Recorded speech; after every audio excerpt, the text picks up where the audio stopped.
Gujarat Titans ने Sunriser Hyderabad को 7 wicket से हराया। डेविड मिलर और साई सुदर्शन ने खेली धांसू पारी। गुजरात के लिए गेंद से चमके मोहित शर्मा। दोस्तों नमस्कार, आदाब, सत श्री अकाल। 6 लगाकर किलर मिलर ने दिलाई गुजरात को धमाकेदार जीत। साई सुदर्शन ने भी खेली धांसू पारी। हैदराबाद को 7 विकेट से चटाई धूल। आईपीएल 2024 के 12वें मैच में गुजरात टाइटंस ने सनराइजर हैदराबाद को 7 विकेट से हराया। हैदराबाद से मिले 163 रन के लक्ष्य को गुजरात ने महज 3 विकेट खोकर हासिल किया। टीम की ओर से साई सुदर्शन ने बेहतरीन बल्लेबाजी करते हुए 45 रनों की दमदार पारी खेली। वहीं डेविड मिलर ने 44 रन बना करके नाबाद रहे। मिलर ने 6 लगाकर गुजरात को इस सीजन की दूसरी जीत का स्वाद चखाया।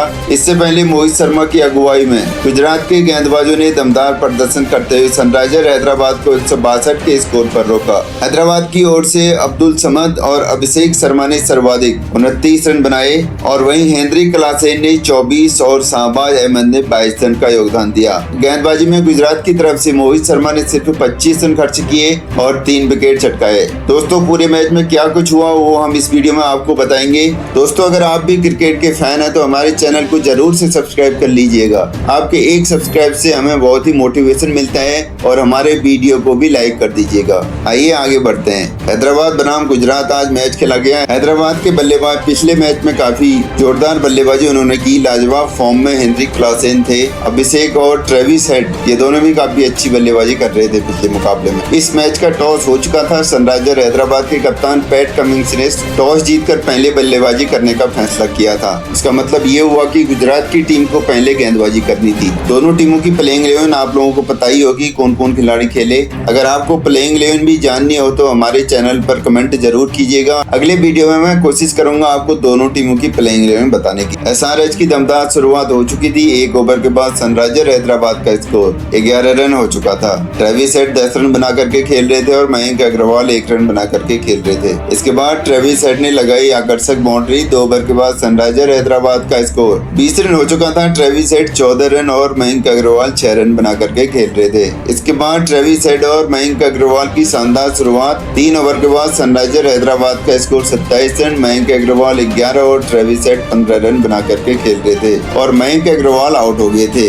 अजम मुल्ला उमरजाई ने 5वें ओवर में दूसरी गेंद पर मयंक अग्रवाल को शॉर्ट लेग पर नील कांडे के हाथों कैच आउट करवा दिया था और हैदराबाद को पहला झटका दिया। मयंक अग्रवाल ने 17 गेंदों में 2 चौके से 16 रन बनाए। इस ओवर में 7 रन बने और 1 विकेट आया। 5 ओवर के बाद सनराइजर हैदराबाद का स्कोर 41 रन 1 विकेट के नुकसान पर। अभिषेक शर्मा 6 रन बना करके खेल रहे थे और ट्रेविस हेड 16 रन बना करके नाबाद थे। इसके बाद अभिषेक शर्मा ने लगाए 2 छक्के। 6 ओवर के बाद सनराइजर हैदराबाद का स्कोर 56 रन 1 विकेट के नुकसान पर। ट्रेविस हेड 18 रन बना करके खेल रहे थे और अभिषेक शर्मा 19 रन पर नाबाद थे। इसके बाद नूर अहमद ने ट्रेविस हेड को क्लीन बोल्ड कर दिया। 7 ओवर के बाद सनराइजर हैदराबाद का स्कोर 60 रन 2 विकेट के नुकसान पर। एडन मार्करम 2 रन और अभिषेक शर्मा 20 रन बना करके नाबाद थे। मोहित ने किया अभिषेक शर्मा का शिकार। 10 ओवर के बाद सनराइजर हैदराबाद का स्कोर 74 रन 3 विकेट के नुकसान पर। एडन मार्करम 7 रन बना करके खेल रहे थे। इसके बाद क्लासेन ने जमाई बाउंड्री। 11 ओवर के बाद सनराइजर हैदराबाद का स्कोर 83 रन 3 विकेट के नुकसान पर। एडन मार्करम 11 रन और हेनरी क्लासेन 5 रन बना करके खेल रहे थे।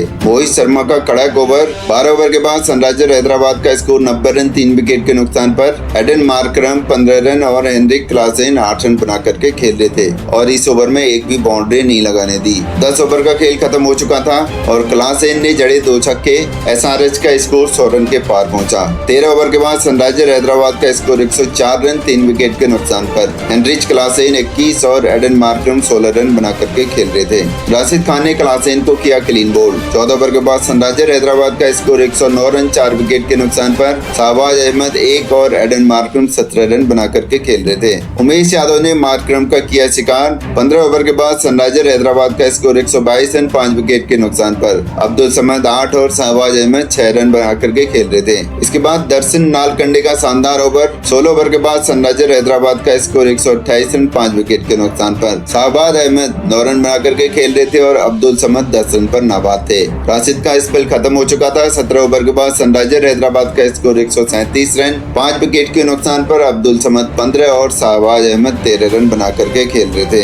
अब्दुल समद ने जड़ा छक्का। 18 ओवर के बाद सनराइजर हैदराबाद का स्कोर 147 रन 5 विकेट खो चुका था हैदराबाद। अब्दुल समद 23 रन और शाहबाज अहमद 15 रन बना करके खेल रहे थे। सनराइजर हैदराबाद का चुनौतीपूर्ण स्कोर। 19 ओवर के बाद सनराइजर हैदराबाद का स्कोर 158 रन 5 विकेट के नुकसान पर हो चुका था। शाहबाज अहमद 22 और अब्दुल समद 28 रन बना करके खेल रहे थे। मोहित शर्मा का शानदार आखिरी ओवर। 20 ओवर का खेल खत्म हो चुका था। सनराइजर हैदराबाद का स्कोर 162 रन 7 विकेट के नुकसान पर। पैट कमिंस 2 रन बना करके नाबाद रहे। तो गुजरात को यहाँ पर 163 रनों का लक्ष्य दे दिया था हैदराबाद ने, और यहाँ पर गुजरात की ओपनिंग जोड़ी मैदान पर आ चुकी थी और गिल ने खोला बाउंड्री का खाता। गिल ने पहले ओवर में ही बाउंड्री का खाता खोल दिया था। शाह खाता खोलकर 1 और गिल 6 रन बना करके खेल रहे थे। शाह ने भी खोले हाथ। 2 ओवर का खेल हो चुका था और गुजरात ने स्कोर बोर्ड पर 18 रन लगा दिए थे। बोल रहा था शाह का बल्ला। शाह अच्छी लाइन में दिखाई दे रहे थे। 8 गेंदों पर 16 रन ठोक चुके थे। शाह अगर कुछ और ओवर क्रीज पर खड़े रहते तो हैदराबाद के लिए मुश्किल खड़ी हो सकती थी। 4 ओवर के बाद गुजरात 36 रन 0 विकेट के नुकसान पर। शाह चले पवेलियन। शाह की पारी का अंत शाहबाज अहमद ने कर दिया था। शाह 13 गेंदों पर 25 रन बनाने के बाद पवेलियन लौट रहे थे। गुजरात ने अपना पहला विकेट 36 के स्कोर पर गंवाया। गुजरात के नाम रहा पावर प्ले।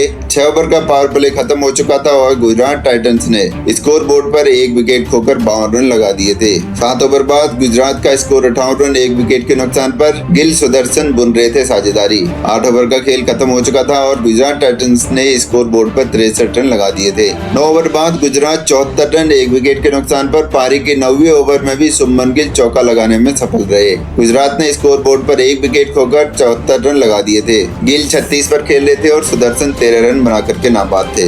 इसके बाद कप्तान गिल लौटे पवेलियन। गुजरात टाइटंस ने गलत समय पर अपने कप्तान शुभमन गिल का विकेट खो दिया था। मयंक मार्कंडे ने हैदराबाद को बड़ी सफलता दिलाई। गिल 36 रन बना करके पवेलियन लौटे। 11 ओवर के बाद गुजरात का स्कोर 83 रन 2 विकेट के नुकसान पर। 12 ओवर बाद गुजरात 90 रन बना चुकी थी 2 विकेट के नुकसान पर। साई सुदर्शन आखिरकार इस ओवर में एक बाउंड्री निकालने में सफल रहे। 13 ओवर के बाद गुजरात 98 रन बना चुकी थी 2 विकेट के नुकसान पर। 13 ओवर का खेल खत्म हो चुका था। गुजरात टाइटंस ने स्कोर बोर्ड पर 2 विकेट खोकर 98 रन लगा दिए थे। आखिरी 6 ओवर में गुजरात को चाहिए थे 55 रन की दरकार। 14वें ओवर से साई सुदर्शन और डेविड मिलर की जोड़ी 10 रन बटोरने में सफल रही। आखिरी 6 ओवर में गुजरात को अब जीत के लिए 55 रन बनाने थे। 5 ओवर में गुजरात को बनाने थे 49 रन। इसके बाद जो हुआ, गुजरात ने बढ़ाए जीत की तरफ कदम। मयंक मार्कंडे के इस ओवर में मैच की कहानी को पूरी तरीके से पलट कर रख दिया। साई सुदर्शन और डेविड मिलर की जोड़ी इस ओवर में 24 रन बटोरने में सफल रही। साई सुदर्शन चले पवेलियन। अब यहाँ पर कहानी में एक और ट्विस्ट आ गया था। साई सुदर्शन अब 45 रन बना करके आउट हो गए थे। पैट कमिंस ने दिलाई हैदराबाद को तीसरी सफलता। किलर मिलर मचा रही थे धमाल। विकेट भले ही गिरा था लेकिन डेविड मिलर ने 2 चौके जमाते हुए गुजरात टाइटंस की जीत को और करीब पहुंचा दिया था। 17 ओवर का खेल खत्म हो चुका था। स्कोर बोर्ड पर 147 रन लग चुके थे। अब यहाँ से अंतिम 18 गेंदों पर 16 रन की दरकार थी और मिलर ने 6 लगाकर जीत दिलाई। डेविड मिलर के बल्ले से निकले 6 के साथ ही गुजरात टाइटंस ने सनराइजर हैदराबाद को 7 विकेट से हरा दिया है। हैदराबाद से मिले 163 रन के लक्ष्य को गुजरात ने 3 विकेट खोकर 19.1 ओवर में ही हासिल कर लिया। डेविड मिलर 44 रन बना करके नाबाद रहे। दोस्तों, ये थी पूरे मैच की हाईलाइट। ऐसी ही हाईलाइट के लिए हमारे चैनल को सब्सक्राइब कर लीजिए और वीडियो को लाइक करना ना भूलिएगा। मिलते हैं अगले वीडियो में, तब तक के लिए अपना ख्याल रखिए। नमस्कार।